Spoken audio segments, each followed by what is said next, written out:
વડોદરા શહેરમાં ભારતીય સંસ્કૃતિનું જતન થાય તેમજ નવી પેઢીમાં ભારતીય સંસ્કૃતિનું સિંચન થાય તે હેતુથી અખિલ ભારતીય પ્રાથમિક મહાસંઘ દ્વારા તેમજ વડોદરા મહાનગરપાલિકા દ્વારા સુરસાગર ખાતે માતૃશક્તિ વંદના તેમજ કુંવારિકા પૂજન કાર્યક્રમનું આયોજન કરવામાં આવ્યું। ચૈત્રી પૂનમના પવિત્ર દિવસે સુરસાગર ખાતે આવેલા સ્ત્રી અધ્યાપન મંદિર ખાતે આ કાર્યક્રમ ભાવસભર વાતાવરણમાં યોજાયો હતો।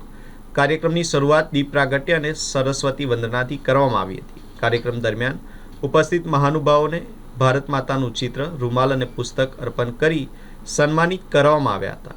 વડોદરા મહાનગર શૈક્ષણિક મહાસંઘના મહિલા ઉપાધ્યક્ષ ગીતાબેન ખેમચંદાણીએ સંગઠન પરિચય આપ્યો હતો। કાર્યક્રમનું મુખ્ય આકર્ષણ કુંવારિકા પૂજન રહ્યું, જેમાં નાની બાળાઓને દેવી સ્વરૂપ માની શાસ્ત્રોક્ત વિધિથી પૂજન કરવામાં આવ્યું હતું। આ પ્રસંગે મુખ્ય મહેમાન મનસુખભાઈ પટેલે પોતાના સંબોધનમાં સમાજમાં સ્ત્રી શક્તિના મહત્વ પર પ્રકાશ પાડ્યો હતો।